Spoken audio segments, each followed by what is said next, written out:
ហើយសម្រាប់ថ្ងៃនេះគឺយើងលើកយកអំពីទិន្នបទដែលពាក់ព័ន្ធជាមួយនឹងដំណាំដំឡូងមីបាទអញ្ចឹងដើម្បីបាទការពារឬក៏កែប្រែបញ្ហាដំណាំដែលបងប្អូនរបស់យើងតែជួបកន្លងទៅហើយចាប់ផ្ដើមធ្វើការត្រៀមក្នុងការដាំក្នុងពេលថ្មីនេះបាទអញ្ចឹងបញ្ហាដែលបងប្អូនរបស់យើងតែជួបខ្ញុំនឹងលើកយកចំនួន3ចំណុចបាទឲ្យលោកគ្រូធ្វើការចែករំលែកដើម្បីជាដំណោះស្រាយបញ្ហាជួយបងប្អូនទាំងគ្នាបាទអញ្ចឹងទី1នោះដែលបងប្អូនរបស់យើងតែជួបគឺដុះមកហើយវាក្រិនទៅវិញបាទនេះជាបញ្ហាដែលបងប្អូនរបស់យើងជួបទី1ឯងទី2បាទមើមតិចហើយវារលួយរឹសទៅទៀតរលួយមើមទៅទៀតបាទហើយទី3ហ្នឹងគឺបាទវាបាត់ផលតែម្ដងបាទមានថាក្រាស៊ីមានមើមហើយវាក្រាស៊ីហើយវាបាត់ផលបាទអញ្ចឹង3នេះបាទលោកគ្រូនឹងធ្វើការ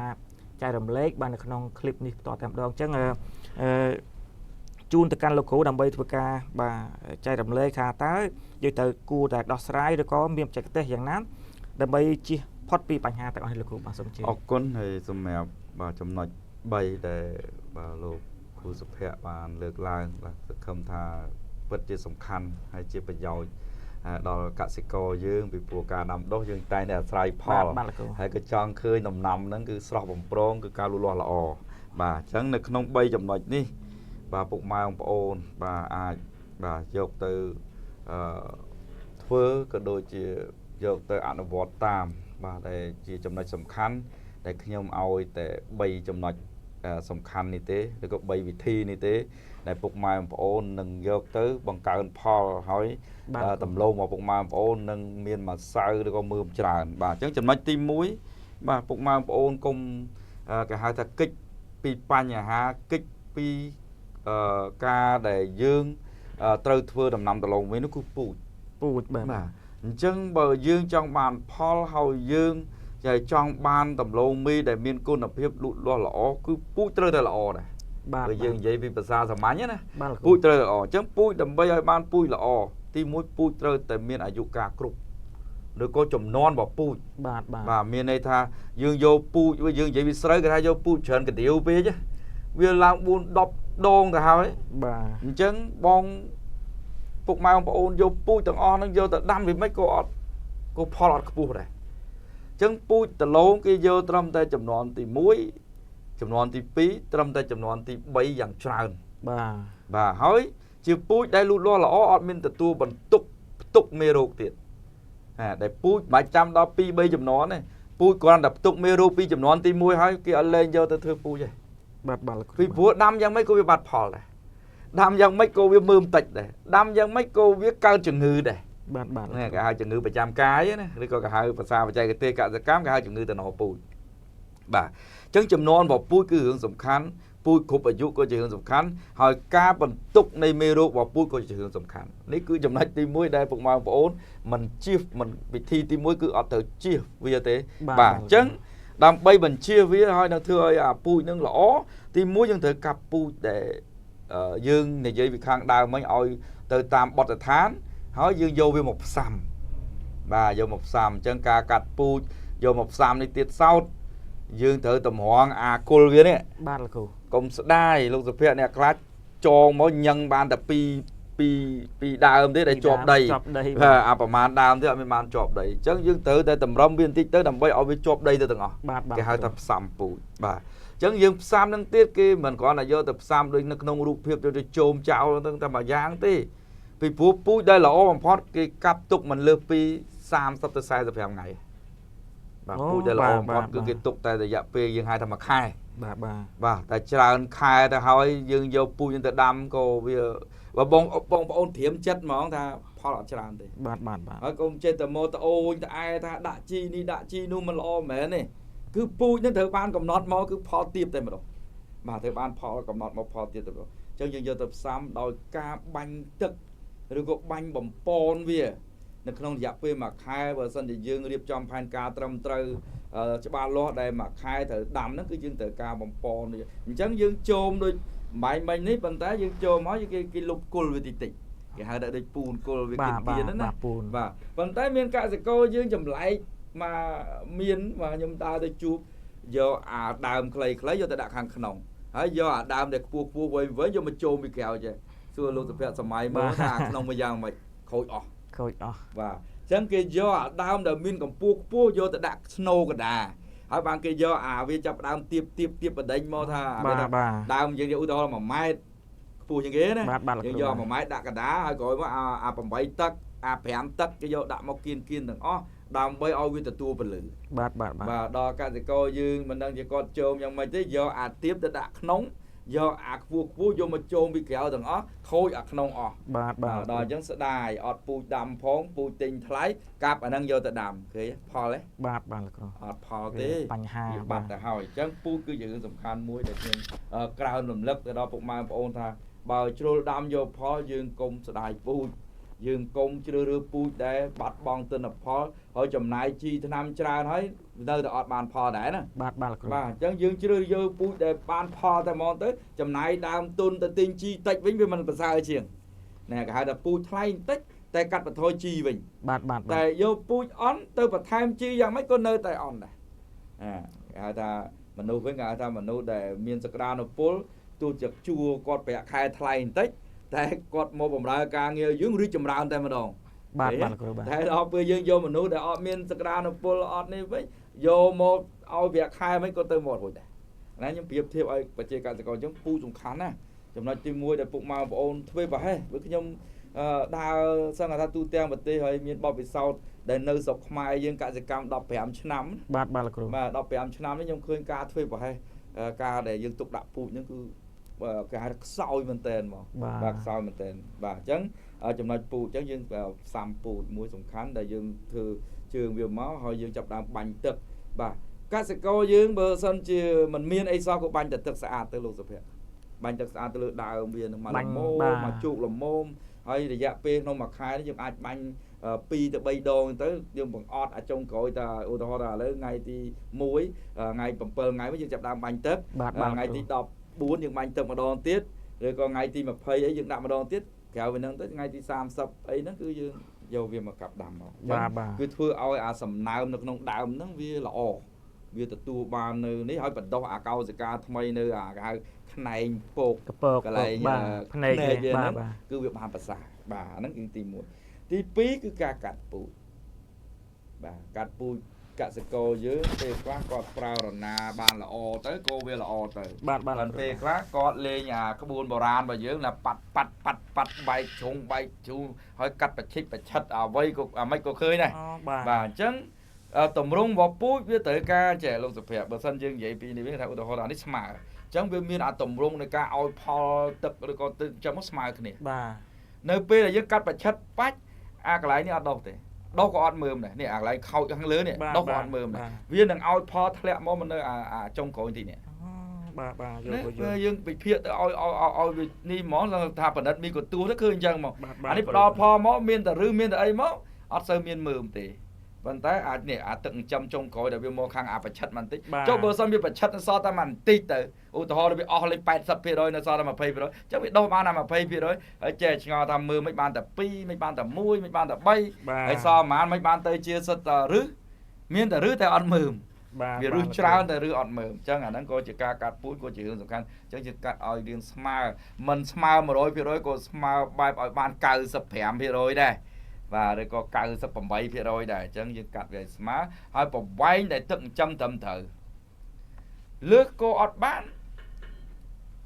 ខ្លីក៏អត់បានដែរអានេះនិយាយទឹកចិញ្ចឹមត្រឹមត្រូវនឹងមានន័យថាមក full វត្តការបស់វានឹងត្រូវការចិញ្ចឹមឲ្យការដុសរូរៀនមានជីវិតរបស់វិញហ្នឹងគឺមានកម្លាំងតែម្ដងអូខេអញ្ចឹងលោកសុភ័ក្រសម័យមើលថាលោកសុភ័ក្រយកដើម1ម៉ែត្រយកទៅដាំដល់មានមើមទេវាមិនមានមើមទេ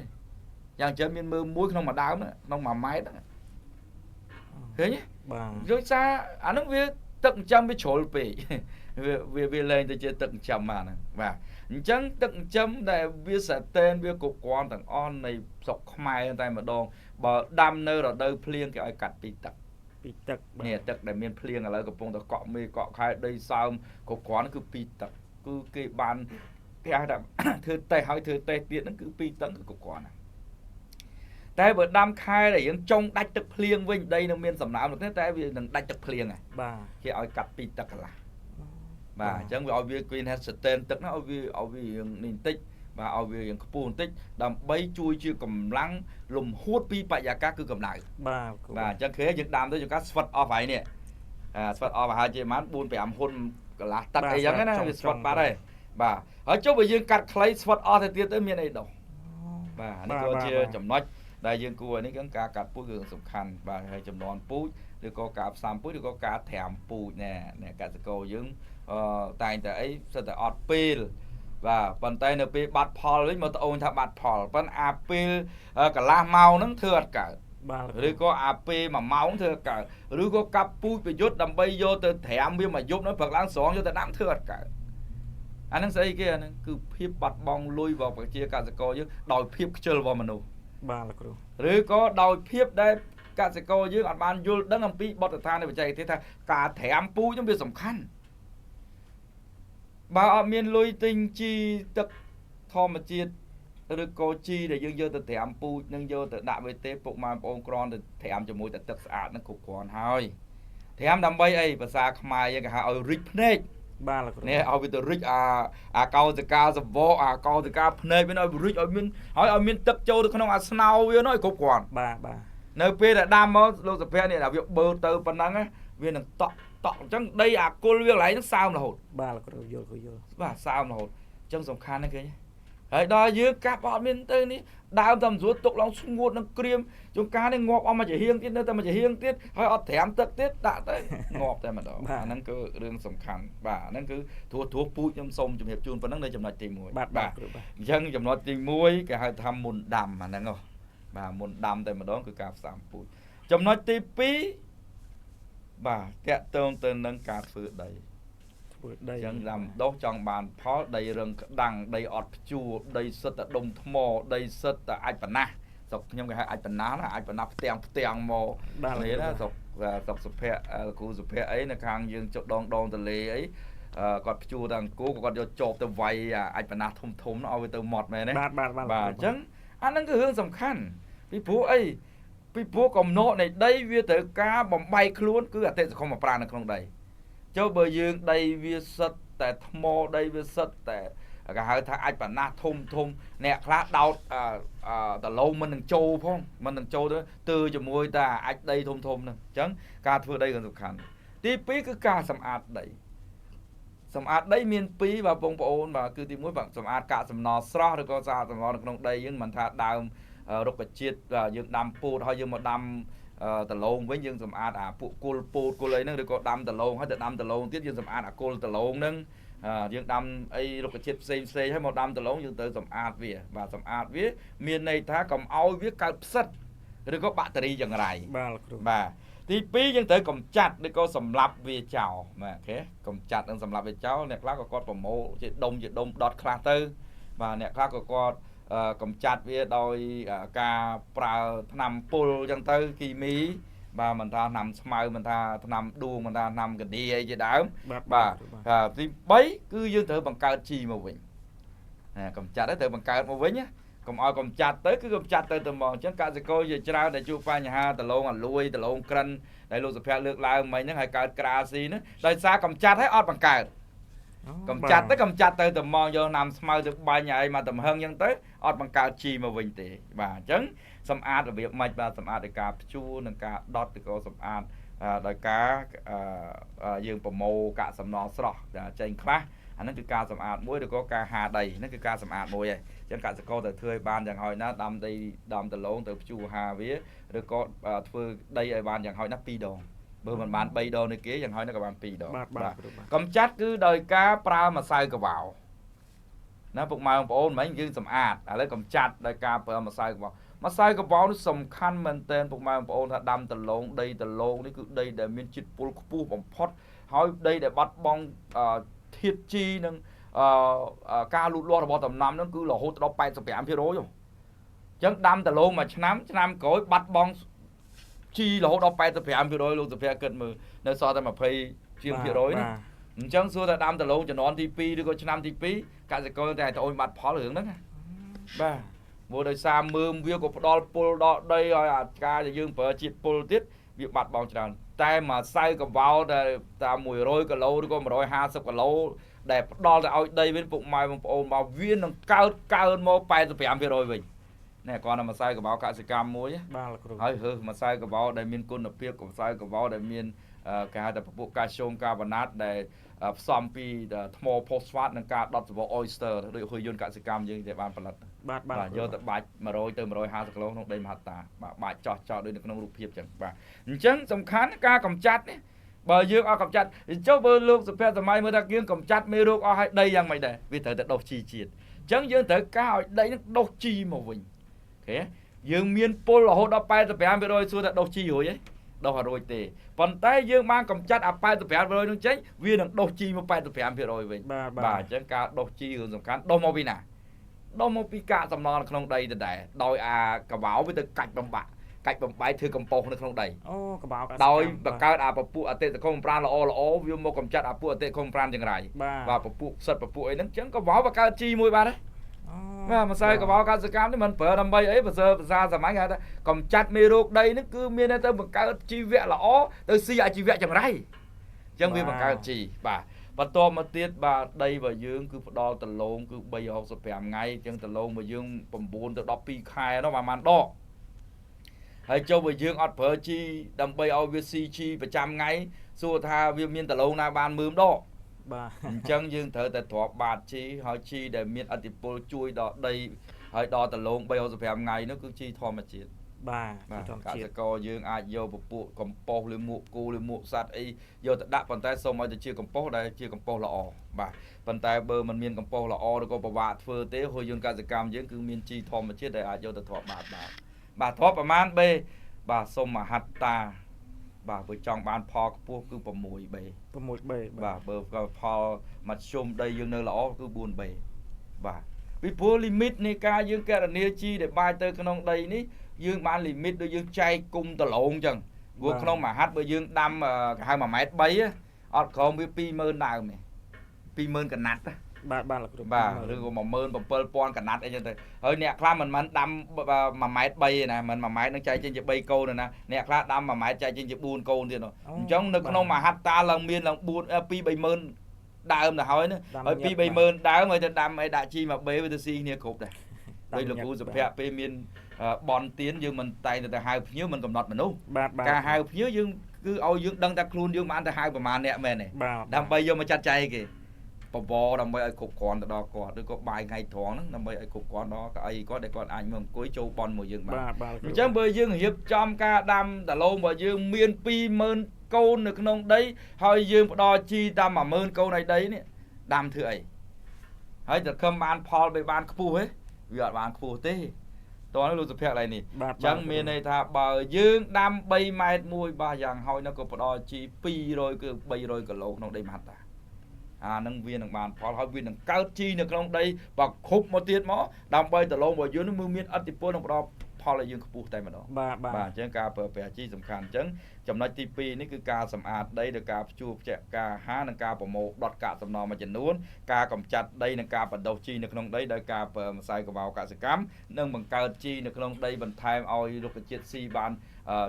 ប្រចាំថ្ងៃគឺប្រើជីធម្មជាតិនៅក្នុងដីហើយចុះអ្នកខ្លះសួរថាចុះបើខ្ញុំចង់បូកជីគីមីទៅបូកបានតែបូកតិចតួចទៅបានបាទយើងនិយាយថាប្រើជីធម្មជាតិឲ្យបាន70%ទៅបូកតែ30%បានជីគីមីអានោះបើសិនទៅពុកម៉ែបងប្អូនចូលមកពីព្រោះជីគីមីនេះយើងបូកឲ្យបូកឲ្យត្រូវពេលទៀតវាជាជីដែលផ្ដល់ដំណាំភ្លាមមានន័យថាអត់ជួយដល់ដីទេតែជួយដល់ដំណាំមកដាក់ដើម្បីបង្កើនផលដើម្បីលូតលាស់ដាក់ដើម្បីឲ្យមានម្សៅអញ្ចឹងយើងដាក់ទៅប៉ុន្តែ30%ឲ្យបានដែរបាទហើយជាពិសេសយើងមើលកត្តាដីផងបើដីនឹងមានសំណើមមានទឹកភ្លៀងដាក់ទៅអត់ខុសទេជីគីមីប៉ុន្តែដីស្ងួតរើងដីស្ងួតអីហើយដាក់ជីគីមីទៅអាចជួយជួបបញ្ហាដល់ដំណាំយើងទៀតប៉ុន្តែបើជីធម្មជាតិវិញនៅពេលដែលយើងដាក់នៅពេលណាក៏បានដែរគ្រាន់តែមេឃរាំងវាអត់ប្រតិកម្មខ្ញុំប្រៀបធៀបឲ្យកសិករយល់ថាវាអត់ប្រតិកម្មមិនលោកគ្រូសុភ័ក្រមើលជាក់ស្ដែងតែយើងធ្លាប់ជួបតែម្ដងគ្រូសុភ័ក្រហៅធ្លាប់ជួបយើងមើលលីមួកគោមួយដុំឬគេហៅថាអាចគោមួយដុំបាទនៅពេលដែលរាំងនៅពេលដែលក្តៅអត់មានទឹកភ្លៀងអាចគោវាមិនដូចស្មៅនៅក្រោមអាចគោវាមិនវាក្រៀមមែនក្រៀមហើយអានៅបើកអាចគោនឹងមកដីសើមប៉ុន្តែស្មៅហ្នឹងពណ៌លឿងបាទខ្ចីពណ៌លឿងវាអត់ដុសឡើងមកទេបាទវាពណ៌លឿងដូចវាអត់ងាប់ទេប៉ុន្តែវាពណ៌លឿងនៅក្រោមមិនដីសើមបាទតែប៉ះទឹកភ្លៀងមកពឹបវាយ៉ាងម៉េច អាចគោគ្រាន់តែរិចទេមែនទេរិចមកប៉ុន្តែស្មៅនឹងដុសទ្រុបទ្រុលពេញទៅលើអាហ្នឹងអញ្ចឹងមានន័យថាបើជីធម្មជាតិអតិពលរបស់វាគឺខុសពីគីមីកន្លែងហ្នឹងមានន័យថាបើរាំងភ្លៀងរាំងទឹកវាគេហៅថាវាផ្ទុកនៅក្នុងដីប៉ះភ្លៀងចាំបានគេតែងតែមានពាក្យមួយសម្រាប់អូយប្រើជីធម្មជាតិប្រើឆ្នាំទី1មិនសូវល្អទេដល់ឆ្នាំទី2ត្រឹមត្រូវបាទពីព្រោះវាសល់អតិពលហ្នឹងនៅពេលទឹកភ្លៀងមកវារិចទៅវាធ្វើឲ្យដីរបស់យើងកាន់តែមានជីកាន់តែមានជីអញ្ចឹងអានេះគឺលក្ខណៈជីធម្មជាតិហ្នឹងចំណុចទី2ចំណុចទី3បាទគឺក្រោយការដាំដុះគឺការថែទាំបាទការថែទាំយើងដឹងហើយថាដលងគឺបរិសវាខ្លាយទៅជាមើមអញ្ចឹងយើងត្រូវបង្កើនលទ្ធភាពឫសនោះឲ្យទៅជាមើមមានឫសច្រើនហើយប្រឹងទៅជ្រលក់អម៉ូនមានឫសហើយប្រឹងទៅត្រាំពូជមានឫសហើយតែធ្វើឲ្យឫសនឹងខ្លាយទៅជាឫសដែលអត់ប្រយោជន៍ទាំងអស់មានឫសនឹងខ្លាយទៅជាឫសគ្រាន់តែ CG វាមិនជាឫសដែល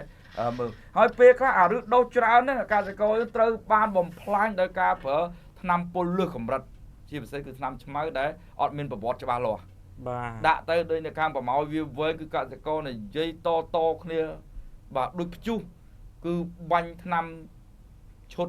ឆ្នាំទៅមិញនេះតឡងមានតែឬទេអត់មានមើមបាទនេះខ្ញុំនិយាយត្រង់ដូចខ្ញុំទៅជួបចឹងក៏កសិករដូចសម្រេចបើកសិករគឺចឹងតែសួរទៅបន្ទោសទៅលើសារធាតុគេផលិតមកមិនមែនទេ